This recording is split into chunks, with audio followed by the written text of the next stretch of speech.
नमस्कार दोस्तों, हम लोग इस वीडियो में यूपीटीजीटी सोशल साइंस सामाजिक विज्ञान के 2016 के क्वेश्चन पेपर को सॉल्व करेंगे। और सामाजिक विज्ञान में भी हम लोग इतिहास हिस्ट्री सब्जेक्ट के क्वेश्चन पेपर को सॉल्व करेंगे। और इस वीडियो का ये पहला पार्ट है। हम लोग इसको 2 पार्ट में करेंगे। इसमें टोटल 63 क्वेश्चन रहते हैं। हम लोग पहले 30 क्वेश्चन पहले पार्ट में करेंगे और दूसरे जो पार्ट में हम लोग करेंगे 31 से 63 तक करेंगे। तो चलिए स्टार्ट करते हैं इस वीडियो का पहला प्रश्न। पहला प्रश्न जो है दूसरे क्वेश्चन से स्टार्ट होगा, क्योंकि पहला क्वेश्चन सभी सब्जेक्ट में कॉमन रहता है। तो दूसरा क्वेश्चन हम लोग इसमें स्टार्ट करते हैं। क्वेश्चन कह रहा है, निम्नलिखित में से कौन सा प्राचीन भारत के एक उपकरण परंपरा से नहीं जुड़ा हुआ है? ऑप्शन ए मोस्टेरियन, बी अचुलियन, सी ओल्डोवान या फिर डी है ग्रेशियन। हर क्वेश्चन के बाद 2-3 सेकंड का समय दिया जाएगा। उसके बाद आंसर बताया जाएगा, जिससे पहले खुद क्वेश्चन करें, उसके बाद उसका आंसर देखें, जिससे रिवीजन और मॉक टेस्ट दोनों एक साथ हो जाएगा। इसका आंसर डी है ग्रेशियन। ग्रेशियन जो है ये प्राचीन भारत के उपकरण परंपरा से नहीं जुड़ा हुआ है। बाकी तीनों जो विकल्प दिए गए हैं मोस्टेरियन, अल्चुनियन और ओल्डोवान, ये सारे उपकरण परंपरा से जुड़े हुए हैं। व्याख्या देखें। ग्रेशियन प्राचीन भारत के एक उपकरण परंपरा से नहीं जुड़ा हुआ है। मोस्टेरियन को एक उपकरण के अंतर्गत रखा गया है। अचुलियन और ओल्डोवान को भी एक उपकरण के रूप में प्रदर्शित किया गया है। ये सभी उपकरण सबसे प्राचीन उपकरणों की श्रेणी में रखे गए हैं। नेक्स्ट क्वेश्चन नंबर 3 है, भारतीय स्थल पर किस भारतीय स्थल पर गड्ढे खोदने के साक्ष्य निम्नलिखित गड्ढे खोदने के साक्ष्य मिले हैं, या निम्नलिखित किस स्थल पर गड्ढे खोदने के साक्ष्य पाए गए हैं? ऑप्शन ए कह रहा है लोथल और कालीबंगा, बुर्जहोम और रंगपुर, रूपर और रंगपुर या फिर डी है कालीबंगन और सुरकोटदा। हमें बताना है भारतीय स्थल पर गड्ढे खोदने के साक्ष्य निम्नलिखित में से किस प्राचीन स्थल से पाए गए हैं?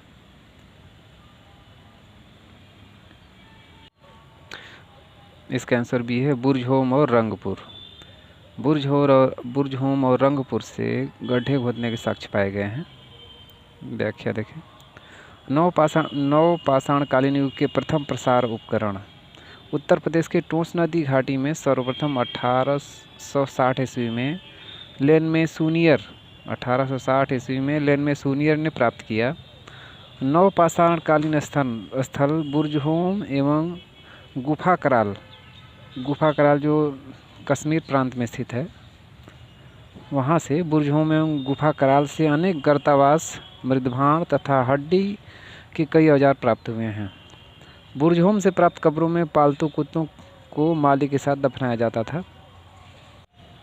नेक्स्ट क्वेश्चन नंबर 4 है, प्राचीन भारत की जरवे संस्कृति निम्नलिखित राज्यों में से किस स्थान के नाम पर ही नामित की गई है?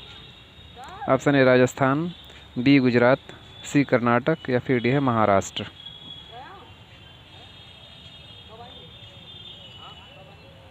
डी इसका आंसर है महाराष्ट्र।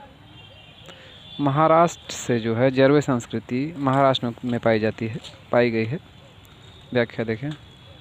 प्राचीन भारत की जोरवे संस्कृति महाराष्ट्र से संबंधित है। महाराष्ट्र में पाई गई जोरवे बस्तियों में एक तरह का निवासगत अधिक्रम या जिसको हम ऊंच नीच क्रम कहते हैं दिखाई देता है। यहाँ से द्विस्तरीय निवास का अभ्यास मिलता है। जोरवे पश्चिमी महाराष्ट्र में स्थित है। नेक्स्ट क्वेश्चन नंबर 5 है, हड़प्पा सभ्यता की पहली खगोलीय पर्यवेक्षणशाला निम्नलिखित में से किस प्राचीन भारतीय स्थल पर पाई गई है? मोहनजोदड़ो, रूपर, दायमाबाद या धौलावीरा। हमें बताना खगोलीय वेधशाला कहाँ पाई गई थी। डी इसका आंसर है धौलावीरा। हड़प्पा सभ्यता की पहली खगोलीय पर्यवेक्षणशाला धौलावीरा नामक प्राचीन स्थल से पाई गई है। धौलावीरा गुजरात के कच्छ जिले में अवस्थित है। इसकी खोज 1901 में R.S. विस्ट ने की थी। इसकी खोज जो है यह गुजरात के कच्छ जिले में है। इसकी खोज 1901 में R.S. विस्ट ने की थी। धौलावीरा वर्तमान में खोजे गए हड़प्पा कालीन विशालतम नगरों में से एक है और यह 3 प्रमुख भागों में विभाजित किया गया था। नेक्स्ट क्वेश्चन नंबर 6 है, सिंधु घाटी सभ्यता का उद्घाटन अभी तक नहीं किया गया है। निम्नलिखित कारणों पर विचार करें।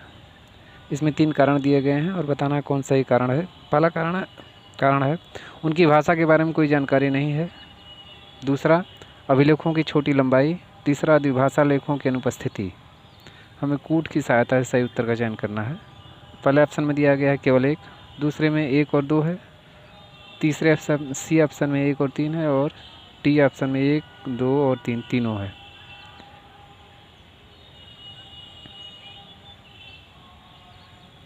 डी इसका आंसर है। 1, 2 और 3 तीनों कारण है। सिंधु घाटी सभ्यता का उद्घाटन अभी तक नहीं किया गया, इसके तीनों कारण हैं। उनकी भाषा के बारे में कोई जानकारी नहीं है, अभिलेखों की छोटी लंबाई थी और द्विभाषा लेखों की अनुपस्थिति थी। व्याख्या देखें। सिंधु घाटी सभ्यता के उद्घाटन से संबंधित उपयुक्त सभी कथन सत्य हैं, अर्थात सिंधु घाटी सभ्यता की भाषा के बारे में कोई जानकारी नहीं है। इसके अभिलेखों की लंबाई छोटी है और इसमें द्विभाषा लेखों की अनुपस्थिति है।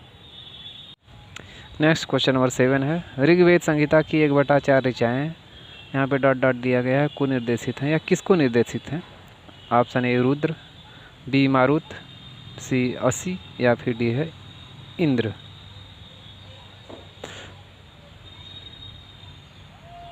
डी इसका आंसर है इंद्र। ऋग्वेद की 1/4 ऋचाएँ जो है इंद्र को निर्देशित है। इंद्र का उल्लेख ऋग्वेद में 250 बार हुआ है, अर्थात संहिता के लगभग 1/4 भाग में अकेले इंद्र का उल्लेख है। इंद्र ऋग्वैदिक आर्यों का सबसे प्रधान देवता है। इसे पुरंदर अर्थात किलों को तोड़ने वाला व युद्ध के नेता के रूप में चित्रित किया गया है तथा प्रकृतिगत रूप में वर्षा का देवता माना जाता है इंद्र को। नेक्स्ट क्वेश्चन नंबर 8, निम्नलिखित में से कौन सा वैदिक लेख पहली बार पुनर्जन्म के सिद्धांत की प्रामाणिक व्याख्या देता है। Option A Chandogya Upanishad, B Mundakopanishad, C Shatapatha Brahmana या फिर डी बृहदारण्यक उपनिषद। इसमें से कौन जो है पुनर्जन्म की व्याख्या के बारे में बताता है या जिसमें पुनर्जन्म की बात की गई है। सी इसका आंसर है शतपथ ब्राह्मण। पुनर्जन्म के सिद्धांत का उल्लेख पहली बार शतपथ ब्राह्मण ग्रंथ में मिलता है और ये शतपथ ब्राह्मण ग्रंथ जो है यजुर्वेद का ब्राह्मण ग्रंथ है। तो इसका आंसर सी है, लेकिन आयोग ने इसका उत्तर ए माना है। नेक्स्ट क्वेश्चन नंबर 9 है, निष्क निम्नलिखित में से किस काल में विनिमय के एक माध्यम के रूप में प्रयुक्त होता था। ऑप्शन ए वैदिक काल, बी मौर्य काल, सी गुप्त काल या फिर डी है संगम काल। ए इसका आंसर है वैदिक काल। वैदिक काल में विनिमय के एक माध्यम के रूप में निष्क का प्रयोग किया जाता था। हिरण्य एवं सुवर्ण शब्द का प्रयोग सोने के लिए किया जाता था। निष्क सोने का एक आभूषण था। निष्क जो ऋग्वैदिक काल में एक आभूषण था, उत्तर वैदिक काल में एक मुद्रा के रूप में प्रचलित हुआ। नेक्स्ट क्वेश्चन नंबर 10 है, निम्नलिखित में से कौन सा एक कर्मकांडी वेद है। Option A Rigveda, B Yajurveda, C Samaveda या फिर डी है अथर्ववेद। कौन सा इसमें कर्मकांडी वेद है। बी इसका आंसर है यजुर्वेद। यजुर्वेद एक कर्मकांडी वेद है। व्याख्या देखें। यजुर्वेद एक कर्मकांडी वेद है। इसमें विभिन्न यज्ञों से संबंधित अनुष्ठानों व विधियों का उल्लेख किया गया है। यह वेद गद्य एवं पद्य दोनों में रचित है। यजुर्वेद गद्य एवं पद्य दोनों में है। यजुर्वेद के कर्मकांडों को संपन्न कराने के लिए पुरोहित को अर्ध्वर्यु कहा जाता था। जो पुरोहित इस कर्मकांड को संपन्न कराता था उसको अर्ध्वर्यु कहा जाता था। यजुर्वेद की 2 शाखाएं हैं, शुक्ल यजुर्वेद और कृष्ण यजुर्वेद। इसकी 2 शाखाएं हैं, शुक्ल यजुर्वेद और कृष्ण यजुर्वेद। शुक्ल यजुर्वेद को वाजसनेयी संहिता भी कहते हैं और शुक्ल यजुर्वेद का ब्राह्मण ग्रंथ शतपथ है।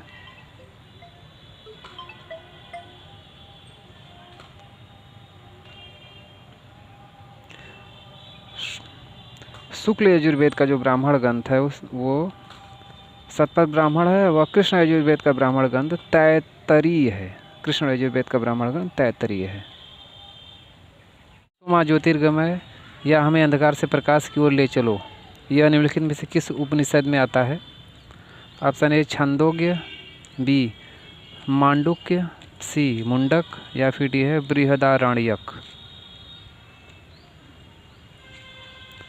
हमें बताना है कि तमसो मा ज्योतिर्गमय किस उपनिषद से संबंधित है या इसका उल्लेख किस उपनिषद में किया गया है। इसका आंसर है बृहदारण्यक उपनिषद।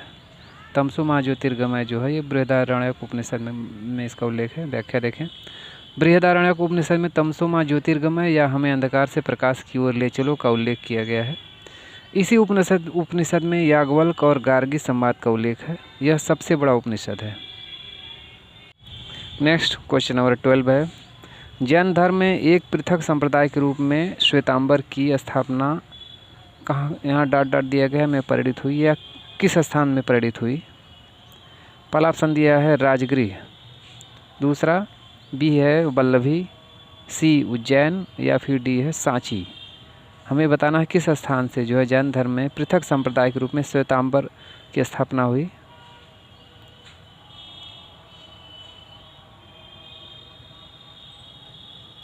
अगर इसका हम आंसर देखा जाए तो इसमें आंसर, इसका आयोग ने आंसर इसका बी माना है, वल्लभी, लेकिन वास्तव में इसका उत्तर वास्तविक पाटलिपुत्र होगा और पाटलिपुत्र विकल्प में दिया ही नहीं है।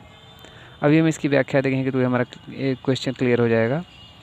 चतुर्थ शताब्दी ईस्वी पूर्व में प्रथम जैन सभा का आयोजन मगध की राजधानी पाटलिपुत्र में स्थूलभद्र की अध्यक्षता में संपन्न हुआ।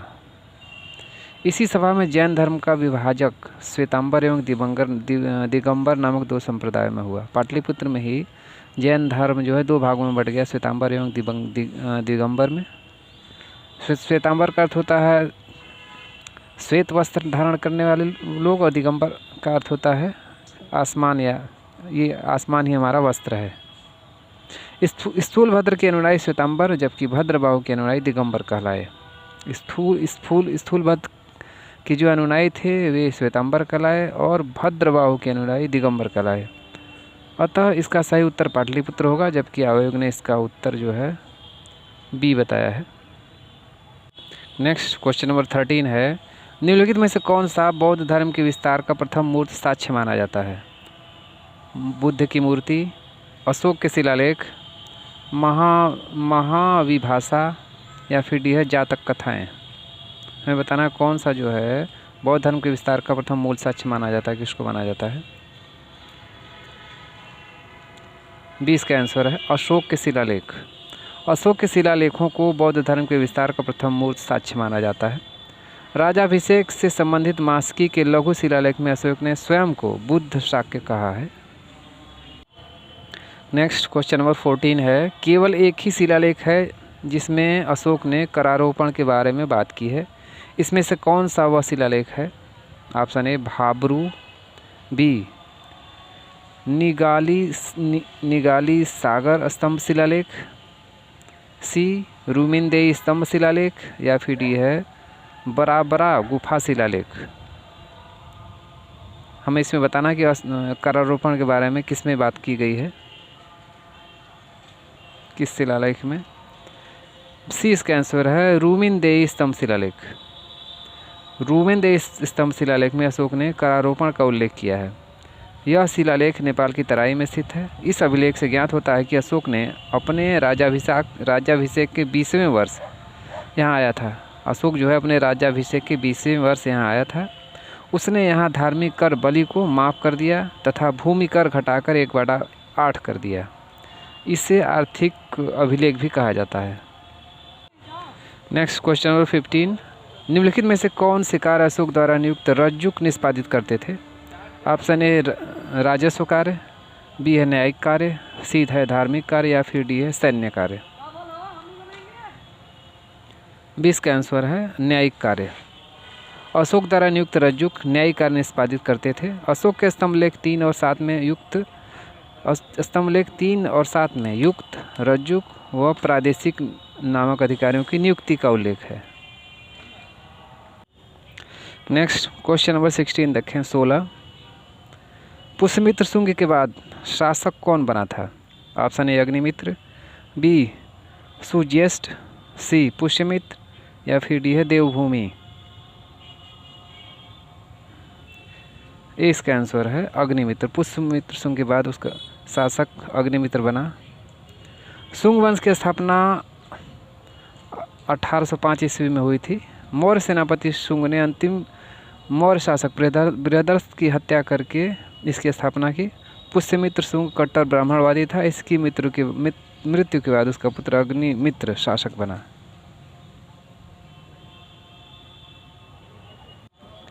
एक मिनट, इसमें एक मिस्टेक हो गया था, उसको हम लोग फिर से देख लें। शुंग वंश की स्थापना जो है 185 ईस्वी पूर्व हुई थी। 1805 मैंने पढ़ दिया था गलती से, कन्फ्यूजन की वजह से। ये होगा शुंग वंश की स्थापना जो है 185 ईस्वी पूर्व में हुई थी। और मौर्य सेनापति शुंग ने अंतिम मौर्य शासक बृहदत्त की हत्या करके शुंग वंश की स्थापना की थी।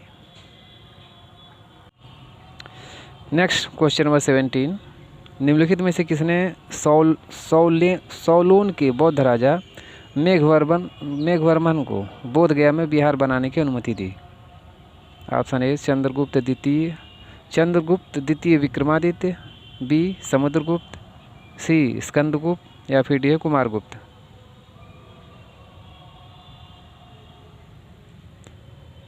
हमें बताना है कौन सौलेन के बौद्ध राजा मेघवर्मन को बोध गया में विहार बनाने की अनुमति दी। बी इसका आंसर है समुद्रगुप्त। समुद्रगुप्त ने जो है सौलेन के बौद्ध राजा मेघवर्मन को बोध गया में विहार बनाने की अनुमति प्रदान की। श्रीलंका के बौद्ध राजा मेघवर्मन को व्याख्या देखें। श्रीलंका के बौद्ध राजा मेघवर्मन को बोध गया में विहार बनाने की अनुमति समुद्रगुप्त ने दिया था। उसकी विजयों के कारण विंसेंट स्मिथ ने समुद्रगुप्त को भारत का नेपोलियन कहा है। समुद्रगुप्त विजेता के साथ साथ कवि, संगीतज्ञ और विद्या का संरक्षक भी था। उसके सिक्कों पर उसे वीणा बजाते हुए दिखाया गया है। नेक्स्ट क्वेश्चन नंबर 18 देखें 18, निम्नलिखित में से कौन सा ईसा पूर्व युग में प्राचीन भारतीय इतिहास की एक घटना नहीं है? ऑप्शन ए इंडो ग्रीक साम्राज्य की स्थापना, बी विक्रम संवत का आरंभ, सी चतुर्थ बौद्ध संगीति, या फिर डी है खारवेल का हाथी गुफा अभिलेख। हमें बताना है कौन ईसा पूर्व की घटना नहीं है इसमें से। सी इसका आंसर है चतुर्थ बौद्ध संगीति। ये जो ईसा पूर्व की घटना नहीं है। व्याख्या देखें। कनिष्क का शासनकाल 78 ईस्वी के लगभग माना जाता है। यह कुषाण वंश का सबसे महान शासक था। इसी के काल में चतुर्थ बौद्ध संगीति का आयोजन ईस्वी की प्रथम शताब्दी में हुआ था। इंडो ग्रीक साम्राज्य की स्थापना 183 ईस्वी पूर्व के लगभग हुई थी। भारतीय सीमा में प्रवेश करने का प्रथम श्रेय डेमेट्रियस को है। भारतीय सीमा में प्रवेश जो है सबका श्रेय सबसे प्रथम जो है डेमेट्रियस को है। खारवेल का हाथी गुफा अभिलेख प्रथम सदी ईस्वी पूर्व से संबंधित है। खारवेल का जो हाथी गुफा अभिलेख है ये पहली शताब्दी ईस्वी पूर्व से संबंधित है। और विक्रम संवत का आरंभ जो है 57 ईस्वी पूर्व से हुआ है। नेक्स्ट क्वेश्चन नंबर 19, प्रशस्ति का अर्थ क्या है? ऑप्शन ए यह एक शिलालेख था, बी यह एक तांबे की तस्करी थी, सी यह धातु की तस्तरी पर एक राजसी चार्टर था, या फिर डी है राजा की स्तुति। हमें बताना है इसमें से प्रशस्ति का अर्थ क्या है। डी इसका आंसर है राजा की स्तुति। प्रशस्ति का अर्थ जो है राजा की स्तुति करना होता है। प्रशस्ति में राजा के द्वारा किए गए महान कार्यों का उल्लेख होता है। नेक्स्ट क्वेश्चन नंबर 20 है, निम्नलिखित में से कौन सा सही युग नहीं है? ऑप्शन ए एलोरा गुफाएं, ऑप्शन ए में दिया है एलोरा गुफाएं राष्ट्रकूट, बी है महाबलीपुरम पल्लव, सी है खजुराहो चंदेल, या फिर डी है एलिफेंटा गुफाएं मौर्यकाल। हमें बताना है इसमें से कौन सही सुमेलित नहीं है। डी इसका आंसर है एलिफेंटा गुफाएं मौर्यकाल। ये ऑप्शन सही नहीं, बाकी तीनों सही हैं। एलिफेंटा की गुफाएं मौर्यकाल से संबंधित नहीं हैं। और एलोरा की गुफाएं महाराष्ट्र में हैं जो राष्ट्रकूट शासकों से संबंधित है। महाबलीपुरम तमिलनाडु में है, यह पल्लव शासकों से संबंधित है। और खजुराहो मध्य प्रदेश में है, जो चंदेलों से संबंधित है। नेक्स्ट क्वेश्चन नंबर 21, निम्नलिखित में से कौन सी संभवतः भारत में प्रयोग की जाने वाली प्रथम धातु थी? लोहा, तांबा, सोना या फिर चांदी?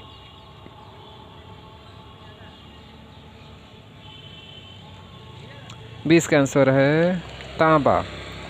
तांबा भारत में प्रयोग की जाने वाली संभवतः प्रथम धातु है। सर्वप्रथम जिस धातु को औजारों हेतु प्रयोग किया गया था वह तांबा थी। ऐसा माना जाता है कि तांबा का सर्वप्रथम प्रयोग लगभग 5000 ईस्वी पूर्व में किया गया था। तांबा राजस्थान की खेतड़ी से प्राप्त होता था। तांबा के प्रयोग से पहले पत्थर के औजारों का प्रयोग किया जाता था। तांबा की खोज हो जाने से इस काल को ताम्रपाषाण भी कहा जाता है। नेक्स्ट क्वेश्चन नंबर 22, प्राचीन भारतीय लेखों के अनुसार निम्नलिखित में से कौन सी दो नदियों के बीच की भूमि ब्रह्मवर्त कहलाती है? ऑप्शन ए सरस्वती नदी और दृष्टवती नदी, बी सरस्वती नदी और सहयू नदी, सी सुतुद्री नदी और विपाशा नदी, या फिर डी है गंगा नदी और यमुना नदी। हमें बताना है किन नदियों के बीच का क्षेत्र जो है ब्रह्मवर्त कहलाता है, कहलाता था पहले। इसका आंसर ए है सरस्वती नदी और दृष्टवती नदी।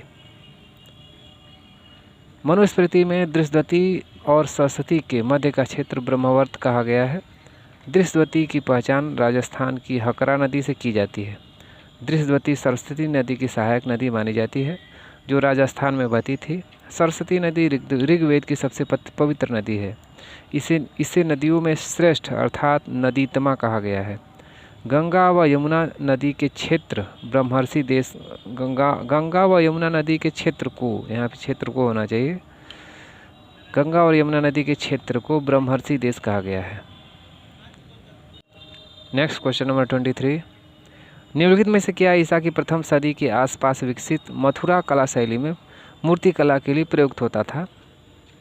संगमरमर, स्लेट पत्थर, ग्रेनाइट पत्थर या फिर लाल बलुआ पत्थर? मूर्ति कला के लिए किस पत्थर का प्रयोग होता था? डी इसका आंसर है लाल बलुआ पत्थर। ईसा की प्रथम सदी के आसपास विकसित मथुरा कला शैली में मूर्ति के लिए लाल बलुआ पत्थर प्रयुक्त होता था। ईसा की प्रथम सदी से लेकर लगभग मुगल काल तक लाल बलुआ पत्थर का प्रयोग किया गया है। नेक्स्ट क्वेश्चन नंबर 24, निम्नलिखित कथनों पर विचार करें। पहला कथन दिया गया है नालंदा विश्वविद्यालय और विक्रमशिला विश्वविद्यालय दोनों पाल वंश के दौरान विकसित किए गए। दूसरा है नालंदा विश्वविद्यालय और विक्रमशिला विश्वविद्यालय दोनों खिलजी वंश द्वारा नष्ट किए गए। हमें कूट की सहायता से सही उत्तर का चयन करना है। पहले में दिया गया है केवल एक, दूसरे में केवल दो, तीसरे में एक और दो दोनों, और डी दिया गया न तो एक न ही दो। हमें बताना है कौन सा कथन सत्य है। ए इसका आंसर है केवल एक, पहला कथन सत्य है।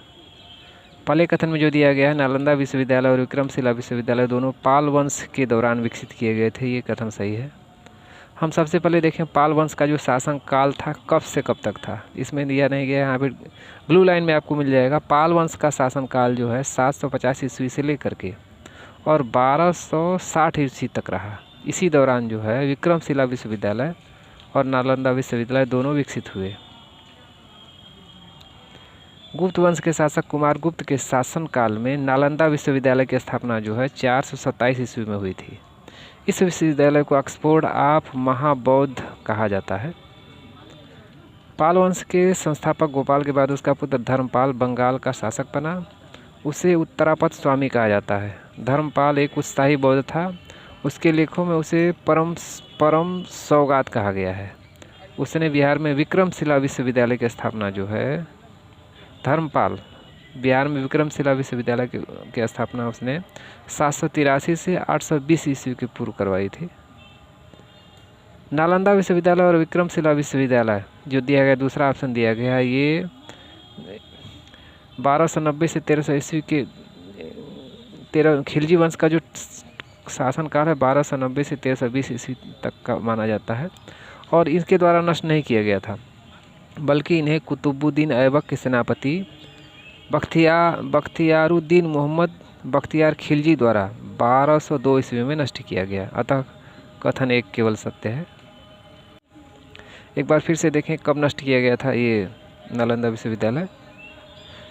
नालंदा विश्वविद्यालय जो है, नालंदा विश्वविद्यालय और विक्रमशिला विश्वविद्यालय, ये जो है कुतुबुद्दीन ऐबक के सेनापति बख्तियारुद्दीन मोहम्मद बख्तियार खिलजी, ये जो है मोहम्मद बख्तियार खिलजी के द्वारा लगभग 1202 ईस्वी में नष्ट किए गए थे।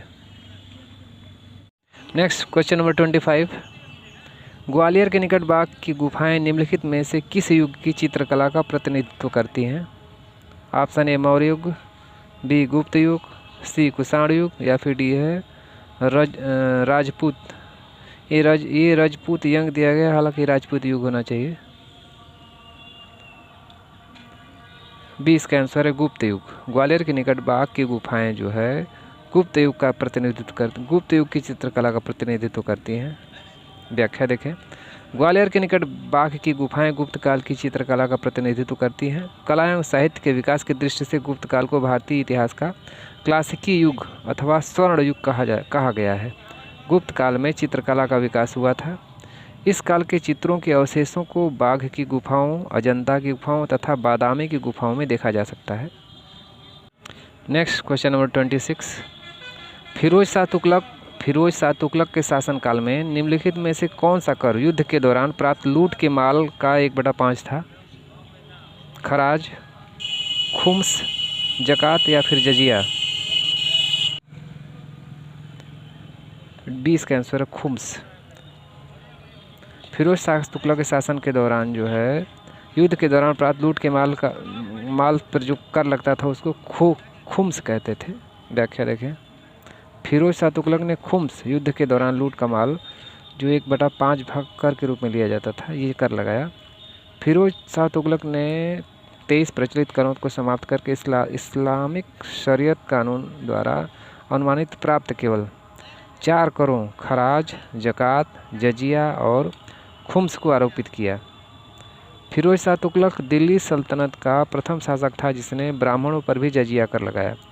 सिंचाई कर हक ए सर्व लेने वाला फिरोज तुगलक दिल्ली सल्तनत का प्रथम शासक था। सिंचाई कर कृषि उपज का 1/10% था। नेक्स्ट क्वेश्चन नंबर 27, निम्नलिखित में से कौन सा वाक्य सत्य है?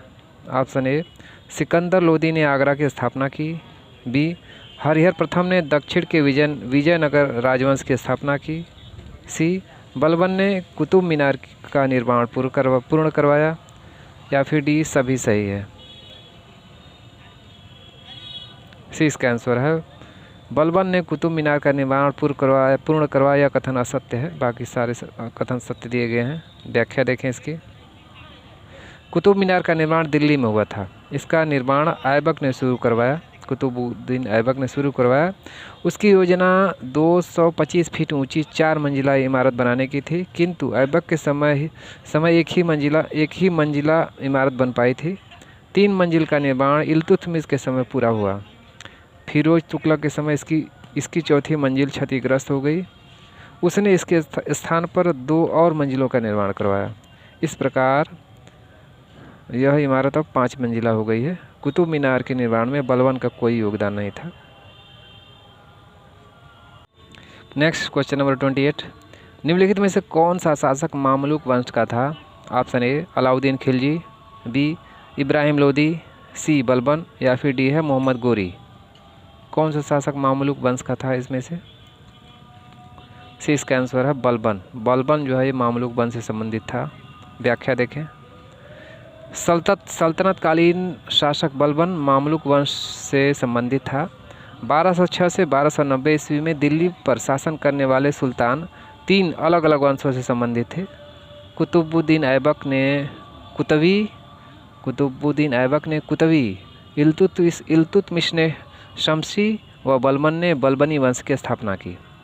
आरंभ में इसे दास वंश का नाम दिया गया क्योंकि इस वंश का प्रथम शासक कुतुबुद्दीन ऐबक दास था। बाद में इतिहासकार हबीबुल्लाह ने इन्हें मामलूक शासक कहा। नेक्स्ट क्वेश्चन नंबर 29, निम्नलिखित में से दिल्ली सल्तनत के किस शासक ने स्वयं को सिकंदर सानी घोषित किया? Option A Balban, B Kaiqubad, C Alauddin Khilji, या फिर डी है फिरोज तुगलक। किसने स्वयं को सिकंदर सानी घोषित किया? सी इसका आंसर है अलाउद्दीन खिलजी। अलाउद्दीन खिलजी ने स्वयं को सिकंदर सानी घोषित किया था। व्याख्या देखें, दिल्ली सल्तनत के शासक अलाउद्दीन खिलजी ने स्वयं को सिकंदर सानी घोषित किया। अलाउद्दीन खिलजी को विश्व का सुल्तान, पृथ्वी के शासकों का सुल्तान, युग का विजेता तथा जनता का चरवाहा जैसे नामों से विभूषित किया गया है। अलाउद्दीन खिलजी को विश्व का सुल्तान, पृथ्वी के शासकों का सुल्तान, युग का विजेता तथा जनता का चरवाहा जैसे नामों से विभूषित किया गया है।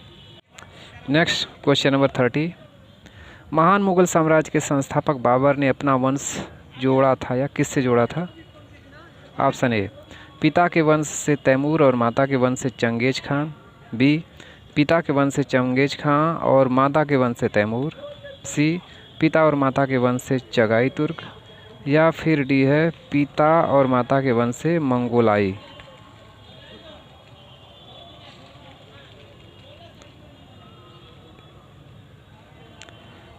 ये इसका आंसर है पिता के वंश से तैमूर और माता के वंश से चंगेज खां। महान मुगल शासक जो है बाबर ने अपना वंश पिता के वंश से तैमूर और माता के वंश से चंगेज खां के नाम से जोड़ा था। व्याख्या देखें, बाबर का जन्म 14 फरवरी 1883 ईस्वी को मवारा उन्हर की एक छोटी सी रियासत फरगना में हुआ था। मवारा उन्हर ट्रांस अक्सियाना के पास स्थित था। बाबर के पिता का नाम उमर शेख मिर्ज़ा था, जो फरगना की जागीर का मालिक था। बाबर के पिता का नाम उमर शेख मिर्ज़ा था तथा उसकी माता का नाम कुतलुग निगार खानम था। बाबर की माता का नाम जो है कुतलुग निगार खानम था। बाबर अपने पिता के पक्ष की ओर से तैमूर का 5वां वंशज था तथा मातृपक्ष की ओर से चंगेज खां का 14वां वंशज था। इस प्रकार उसमें तुर्कों एवं मंगोलों दोनों के रक्त का मिश्रण था।